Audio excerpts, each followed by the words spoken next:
I want to welcome you back to the Delo Show. This is Ryan Delo Delosier. I am so glad that you are here joining us for another episode right here. So, this one's actually an update. I like to go back and I like to take a look at some of the cases that we've covered in the past. Back on January, I dropped this episode on January 5th, 2026. So, I dropped it. It's fairly new. It's a murder case. It's called Eight Shell Casings, The Death of Landynn Lewis. And in this episode, so it happened in broad daylight in a busy pizzeria parking lot. 17-year-old Landynn Lewis, he was behind the wheel of his Jeep when gunfire erupted, claiming his life and leaving a community in shock. And while an arrest has been made, and there was even a 10-millimeter Glock recovered, the legal battle over what really happened at Tony's Big Cheese Pizza was just beginning at that time. Today on the Delo Show, I'm going to go back to that case that happened. This was June 2024. The shooting, there was surveillance footage, and then there was conflicting stories that went along with that. Well, since then, this case has been solved. So I wanted to cover that today and go through that. So when we last spoke about Landynn Lewis, we talked about the shooting. It happened at it's Tony's Big Cheese Pizza. It's a pretty popular place in Yakima. It's a local. There's not a franchise or anything. I think years upon years ago, it was a Little Caesars, and the owner just decided he could do it himself, and they turned it into Tony's Big Cheese Pizza. This has got to be a place that's been there for over 30 years, so it's been there for a while. It's a staple of Yakima. Like I mentioned before, you could go get this triple nickel deal. It was $5.55 for I think it was a large pizza and a drink, like a 2 liter of soda. Probably can't get that anymore, but it was still a place in town where you could go and get cheap pizza. Well, what happened here? We talked about the shooting. It was in this parking lot, and it was actually a Safeway there as well. And there used to be a Rite Aid, so at the time there was a Rite Aid in the parking lot right there too. So this is a busy place, where all the Rite Aids closed since then. But yeah, it's a busy place. So it's Tony's Big Cheese Pizzeria. There's other little strip mall type stuff too that I can't remember what was open then, but big staple stores: Rite Aid, big grocery store, Safeway, and then there's also 17-year-old Landynn Lewis in his Jeep, and 23-year-old Angel Cristo Ayala are also there as well, and among lots of other people. So 17-year-old in a Jeep and a 23-year-old with a concealed pistol license. So today, with the major update I'm going to cover, this case is now closed in the eyes of the judicial system, the law. But for the family of Landynn Lewis, the conclusion feels, instead of being closed, it kind of feels like a joke. So on October 22nd, 2025, Angel Cristo Ayala was sentenced to 15 years in prison. He didn't confess the traditional way. What he did, so he went in there and he got into his court deal, and he had a plea arrangement all figured out. He entered what is called an Alford plea, an Alford plea. So you may hear Alford plea and wonder what it means. So it's named after a 1970 Supreme Court case in North Carolina versus Alford. Essentially, it means a best interest plea. So in the best interest of, there we go, kind of like that. So the defendant in this case, Ayala, maintains his innocence in the Supreme Court case. So this is what the case decided. The defendant will be able to maintain that they are innocent and does not admit to the crime that is being charged to this individual. But the individual concedes that the prosecution would have enough evidence to likely convince a jury to find them guilty. So innocent, but doesn't plead guilty, but is guilty. Yeah, anyways, the jury would find them guilty. Anyway, it's interesting. So Supreme Court says the Alford plea is one that you can use. So our friend here, not friend, I say that in a sarcastic way, Angel Cristo Ayala decided to use that as his option, and good defense attorneys and then the prosecutors decided to take them up on that. So it's not unique to Washington. That, like I mentioned before, this is a Supreme Court case. So it's recognized in most of the United States. It allows a defendant to take a deal and avoid a potential life sentence without having to stand up and say, I did it. So that's what Mr. Ayala decided to do in this one. And so Landon's mother, during this, her name is Princess Robinson, and she called this 15-year-old sentence a joke. So why would the prosecutor, Nicholas Barrett, agree to a sentence that seemed like a joke to the mother of Landynn Lewis, the mother of the individual who was murdered in front of that Tony's Big Cheese Pizzeria? Well, Barrett was honest in court, the prosecutor. He said a 15-year sentence is better than a 0-year sentence. Like he said that. He said 15 years is better than 0. This guy could walk. In Washington, we are essentially what's known as a stand your ground state. Now, it doesn't say that. The Washington court's precedents establish that there is no duty to retreat. If you are in a place you have a right to be and you reasonably believe you are about to be seriously injured. So, if you are out in front of a local pizzeria and it appears as though a vehicle, like a Jeep, is going to drive you over, you don't have to run away. You can stand your ground and you can fight that threat. And so that's where our Mr. Ayala decided to go with this right there. So in other states, that may not be the same case. So, however, okay, there is a however that goes along with this, or a big but, as Pee Wee Herman would say. Well, a lot of people have big butts, and so what is well? However, Jeffrey Swan brought up a crucial legal counterpoint during sentencing: the fighting words doctrine. So it's what's called in quotes, fighting words. Like those are fighting words, my friend. So the fighting words doctrine. You see, you cannot legally claim self-defense if you are the one who provoked the threat in the first place. Say, flashing gang signs. So if Ayala was indeed flashing those gang signs or acting in an intimidating manner toward the family that was in that Jeep with Landynn Lewis, but right before he was shot, if he is doing that stuff, as some of the witnesses there in this busy parking lot claimed was happening, he loses his legal standing as an innocent person who's just there defending themselves from a threat. So the judge was clear. If you create a situation where a firearm has to be used, say by flashing gang signs and intimidating someone else, and then that other person has to, it feels the need to escalate with their vehicle, and you escalate even further with your firearm, if you started that, you cannot end it with a firearm. So that isn't self-defense. It's a confrontation that you started. So if you start it, it escalates to you using a firearm. You do not have that stand your ground. That does not work for you. You started the fight. You must be able to de-escalate it after that. And there are some states that require you to do that as well, anyways, without being stand your ground.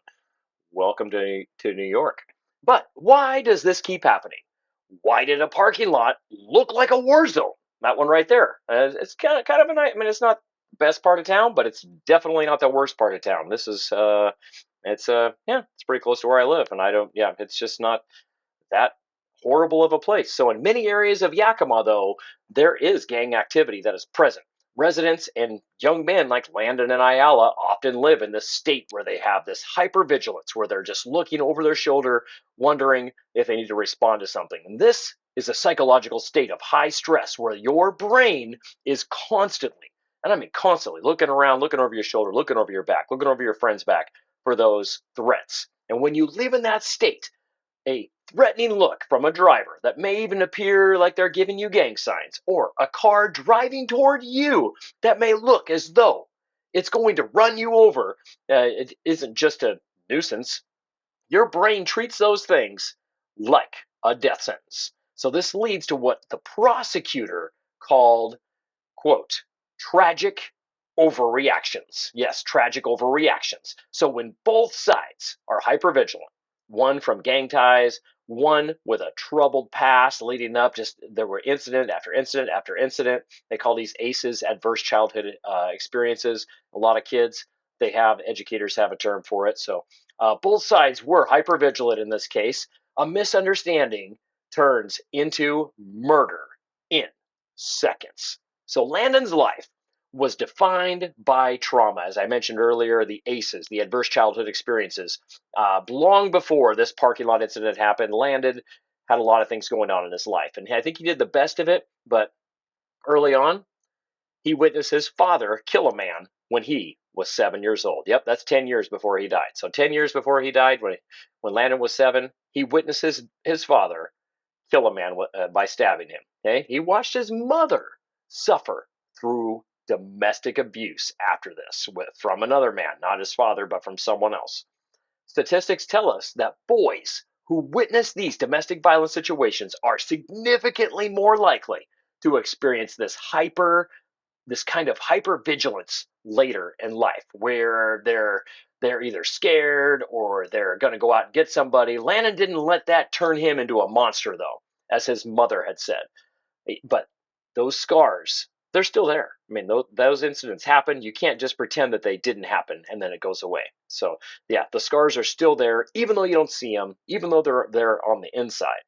If you hear domestic violence, so just as something to add here too. So if you hear domestic violence happening, say in your neighborhood, or you're walking down the street and you hear thumping, breaking glass, or a voice crying for help, call 911 immediately. I know a lot of times in a situation that I had, I was hearing stuff from a house, and I was like, what is that? It sounds like thumping, and you could hear muffled yelling, and I was wondering, should I call 911? And well, it became abundantly clear that I should when the one of the parties threw the window up and said, "Would somebody effing help me?" So yeah, I mean that was pretty obvious for me to be able to make that decision. But yours may not be so obvious. Obvious. So don't wait until someone has to yell out the window to be able to get that help from that person. You can call if you're listening and you hear the situation like this. Landon's mother encourages people to support the YWCA, okay, the Young Women's Christian Association, and they provide an emergency shelter and legal advocacy for these situations. So when you reach the National Domestic Violence Hotline, it's at 800-799-7233. Once again, 800-799-7233, or you can just text START. That's START 88788. And you can get some information right there. You can let them know that you're in danger, that you need help. You can call the police, things like that, just to let you know how you can help yourself get out of that situation, help others. We need to be, those of us who aren't involved in domestic violence situations, I think we need to stand up for those who can't stand up for themselves. Anyways, carrying on right here. Landynn Lewis saved his family that day, okay, by driving them away from the gunfire. He was in his Jeep. There was other people in that Jeep with him as well, too. They were going to get pizza, with his family and friends and cousins. And so he wound up saving his family that day. He died a hero to his cousins. Angel Ayala is headed to prison for 15 years, but the shadow of that parking lot will hang over Yakima for a long time.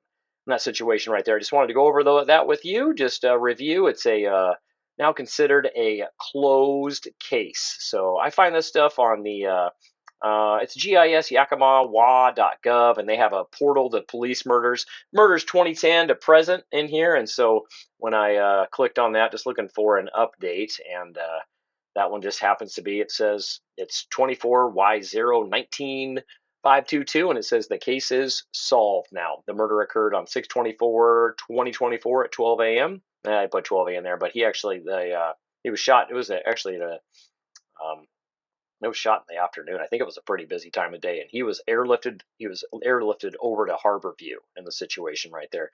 Could run through some of the details of that original show that I did as well too. So when we talk about these homicides right here, it's there's usually like it's in the shadows. There's unsolved missing witnesses, things like that. But Angel Ayala, like he shot him. He shot Landon, and he hung around, like he turned over his gun. Angel even had a concealed carry permit with him too. The problem is that he didn't shoot when the Jeep was going at him. At least that's kind of what cameras say. That's what a lot of evidence says. They would have had to prove this in court. That Angel's side would have tried to prove it's really like when he fired the shot. That's what they would have had to do. And my guess is that's why they took that Alford plea. But Landon was in that Jeep with 5 other passengers. And then when they pulled in the parking lot, it was like normal summer evening. This is in June. People go in and get pizza. And it says it was shortly after 7 p.m. So if you're in the Yakima area at that time, June 24th, it does not, I mean, the sun is up past 8:30 at night. So this is busy dinner time, and people going and getting dinner. And pulling in the parking lot, getting their snacks, and there's things like that. I mean, there's a lot going on. That is a busy place, and that time of night. I mean, it seems late maybe if it's January, but in June, that's as busy as it gets if you looked on the Google Maps for that one right there. So there were cameras there in the parking lot that grabbed some stuff, but still just undetermined. Like a lot of times, surveillance cameras are not able to bring everything together the way they are. So, and then originally this was it changed to a different judge. I would have liked to have seen Judge Richard Bartheld take this one instead. Um, he actually, Judge Richard Bartheld found probable cause to hold him on second-degree murder because the evidence, including the security footage, suggests that Ayala did not fire while the Jeep was coming at him, but it fired after the Jeep had already passed and moved on right there. So those are just, covering some things with this case. He was, again, he took the Alford plea, so he's innocent, but claimed that the prosecutors and a jury would have found him guilty. So that's interesting. I don't know. I think I think a lot of people who are in jail think the same thing, or they would say that they are innocent, but the jury found them guilty. I think that, anyways, yeah. But Supreme Court says that it's a way of doing this, and a way it kind of saves the court some time, I guess. Yeah. So not I'm with the family. I'm not super happy with this result, but 15 years is better than zero. I agree with that comment as well too. I yeah, hate to see people get away with this. There is another case where it happened. This was actually in West Valley Park. It was the murder of, I believe his name was Devonte Mesa, and he was found. Yeah, so in 2020, Cameron Helland, he was acquitted of second-degree murder in the shooting death of 16-year-old Devonte Mesa, and he actually shot him in the back. Okay, but he claimed that Mesa tried to rob him, and so he fired in self-defense. But he shot him in the back, and he got off on that one. So these are things that happen, and I guess it gets a criminal off the street. It sounds like Ayala was pretty. He again, you say things in court to try to get away, to try to and I hope the best for him in jail. That he straightens himself out. Well, we would all like our prisons to be rehabilitation zones so that we can all be these great contributing members of society who do good for each other and care for each other, help each other out. So hopefully that ends up being the case. But in the meantime, that is a great place for him to be until he figures that out. And hopefully 15 years is long enough to be able to do that. And he comes out a rehabilitated man and an individual and just ready to serve this society and help us out. And he's got to live with that as well too, of what he did, taking a life. So anyways, I'm just grateful that you join me on this. I like to see closure on these cases. This is one, sometimes when cases close, it's not the result we all want, but this case, we could stamp this one closed now. And from the beginning, we knew what the deal was. It had to go through the case to find out whether it was murder either way. But was it a justified homicide, or was it first, second, or manslaughter? Was it murder? So, anyways, glad you joined me today. If you like what you're doing, if you like what I'm doing, if you like what you're hearing, like it, follow it, share it. Check me out on my social medias on Facebook. It's the Delo Show. I mean, you can find me. I'm there on Facebook.